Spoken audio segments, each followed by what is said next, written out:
Assalamu alaikum, this is Muhammad Iqbal Bhaba here. Welcome again to this short series of the IT, especially the Python. I myself, the Python developer and ACCA qualified, acting as a visiting faculty member at NED and at Focus Point for business and financial related subject, and also acting as a senior business financial analyst at Unique Agencies and the Bhaba Group.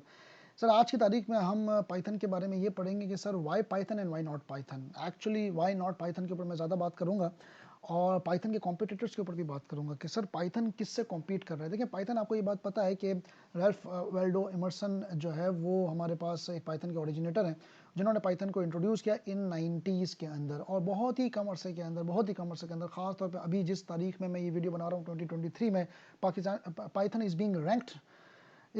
being ranked number 1 in all languages। और पहले जावा सबसे ऊपर रहती, तब जावा भी second number पे आ रही है एज पर दी सर्वे। तो पाइथन जो है वो बहुत ही मतलब समझ लें कि 15-20 सालों के अंदर उसने अपना नंबर 1 का रैंक करार मतलब आ गई है। और पाइथन जो है वो आस्ते आस्ते डेवलप भी कर रही है। जैसे पाइथन पहले पाइथन 2 होती थी, अब पाइथन 3 आ गई है। अब आप python.org पे जाके अगर आप चेक करेंगे तो आपको पाइथन 3 आएगी और पाइथन 2 जो है वो ऑब्सोलीट वर्जन है और पाइथन 3 जो है ना वो आ रहा है। यानी कि पाइथन 3 आने का मतलब अब 3.1.1 3.1.2 और फिर इस तरह पे वर्जन आगे बढ़ रहे हैं। इसका मतलब ये है कि पाइथन कम्युनिटी अपने आप को अपडेट कर रही है, मुस्तकिल अपडेट कर रही है। और जब किसी चीज़ की अपडेट आ रही है तो इसका मतलब है उसके बैकअप के ऊपर उसको रिस्पॉन्स अच्छा मिल रहा है, रिसोर्सेज इनेबल्स हो रहे हैं, डेवलपर्स आ रहे हैं, कम्युनिटी फॉर्म हो रही है। तो ये एक अच्छी चीज़ होती है। अब सर बात यह है कि पाइथन का कॉम्पिटिटर कौन है, मतलब पाइथन किस चीज़ को कॉम्पीट करती है। देखिए पाइथन की जब मैं बात करता हूँ ना कि तो पाइथन ऐसा नहीं कि पाइथन ही सब कुछ है, मतलब देर आर वेरियस थिंग्स जो कि पाइथन नहीं कर सकती। मतलब बहुत सारी चीज़ें हैं जो पाइथन कर सकती है, लेकिन बहुत सारी चीज़ें ऐसी हैं जो पाइथन नहीं कर सकती। पाइथन क्या कर सकती है मैंने वंडर्स ऑफ पाइथन के अंदर कवर अप किया था, तो मैं इसको दोबारा से रिपीट नहीं करूँगा। बट पाइथन ऐसी बहुत सारी चीज़ें जो पाइथन नहीं कर सकती, बहुत सारी रिक्वायरमेंट ऐसी है जो पाइथन के लोगों को समझ में नहीं आती। मतलब अगर इसकी कम्युनिटी के हिसाब से देखा जाए तो अभी तक इसके 1 मिलियन यूजर्स ही हैं, तो as compare to the other language इसके यूजर्स कम हैं। लेकिन बहरहाल ग्रोइंग फेज के अंदर कोई भी लैंग्वेज आ जाती है तो हम उसको बड़ा अप्रिशिएट करते हैं। जैसे फ्लटर ग्रोइंग फेज के अंदर, तो पाइथन के कॉम्पिटिटर्स एक लैंग्वेज है पर्ल नाम से, मैं उसका भी ओरिजिनेटर भूल गया हूँ, और एक लैंग्वेज है रूबी के नाम से। तो ये दो दो कॉम्पिटिटिव लैंग्वेजेस हैं पाइथन की, जो कि पाइथन के सब्सटीट्यूट के तौर पर इस्तेमाल की जा सकती हैं। एक पर्ल लैंग्वेज, एक रूबी लैंग्वेज है। रिक्वायरमेंट के हिसाब से कुछ लोग जो है वो ये रूबी लैंग्वेज को भी प्रेफर करते हैं, वेरी मच इन डिमांड, और पर्ल लैंग्वेज को भी प्रेफर करते हैं, वेरी मच इन डिमांड। और कुछ लोग जो है वो पाइथन को जो है वो प्रेफर करते हैं।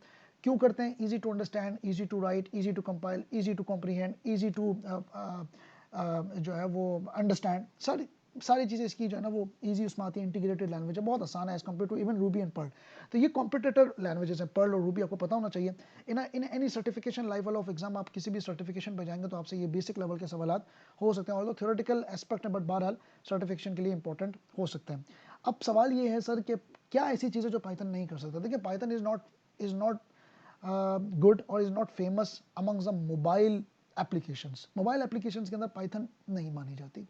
इसी तरीके से अगर आपको कोई नॉर्मल सा प्रोजेक्ट बनाना है तो भी पाइथन आप इसको नहीं करेंगे। फॉर एग्जाम्पल आपको वेबसाइट बनानी है, वेबसाइट पाइथन पे बन तो सकती है, but nobody develops the website on Python because Python is specifically designed to target the financial audience. अगर आपको फाइनेंशियल एनालिसिस करनी है, आपको नम्पा या पांडास, या अगर आपको मतलब एक लेवल की फाइनेंशियल एनालिसिस करनी है, Monty Carlo kind of simulation Python पे करनी, खासतौर पर अगर आपको फाइनेंशियल एप्लीकेशन इस पर करनी है तो आप पाइथन पे जाएंगे।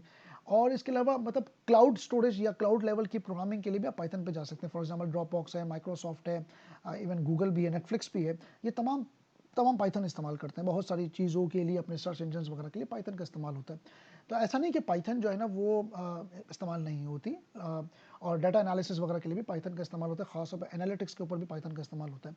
लेकिन पाइथन को छोटे मोटे प्रोग्राम्स के लिए, जैसे वेबसाइट की कोई डेवलपमेंट करनी है, बहुत ही कोई रेयर कोई आपका क्लाइंट होगा, वो भी उसका भी दिमाग का इलाज कराना पड़ेगा कि वो कहे मेरी वेबसाइट पाइथन पे बनाओ। Website usually Laravel, CI, PHP core वगैरह के अंदर बनती है। रिएक्ट नेटिव के ऊपर भी वेबसाइट्स आजकल बन रही हैं, फ्लटर के ऊपर भी बन रही हैं, लेकिन पाइथन के ऊपर वेबसाइट बनाना मतलब मैंने अभी तक नहीं देखा। Number 1। Number 2, Python mobile applications के लिए भी ज़रूरी नहीं, मतलब नहीं है।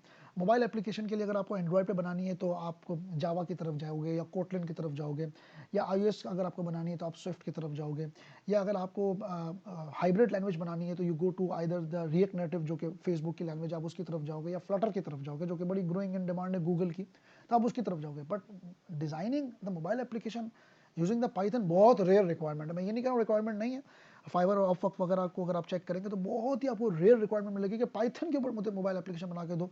उसको देखना पड़ेगा कि क्यों भाई, कोई कोई एनालिसिस कर रहा है, कोई फाइनेंशियल एनालिसिस है, कोई इंश्योरेंस कंपनी है, कोई कोई मुदारबा कंपनी है, कोई बैंकिंग कंपनी है, तो देखना पड़ेगा, कोई नॉन बैंकिंग फाइनेंशियल इंस्टीट्यूशन है, तो उसकी रिक्वायरमेंट समझ कर देखना पड़ेगा कि why Python and why not other language. तो ये सारी चीज़ें होती है। तो पाइथन की जो लिमिटेशन है वो ये है कि पाइथन जो है वो मोबाइल एप्लीकेशंस के लिए not good, but it's good for financial applications. तो उम्मीद करता हूँ कि आपको पाइथन के कॉम्पिटिटर्स और पाइथन की लिमिटेशन इस वीडियो के अंदर समझ आई होगी। टिल द नेक्स्ट वीडियो अपना ख्याल रखिएगा। अस्सलाम वालेकुम, अल्लाह हाफ़िज़।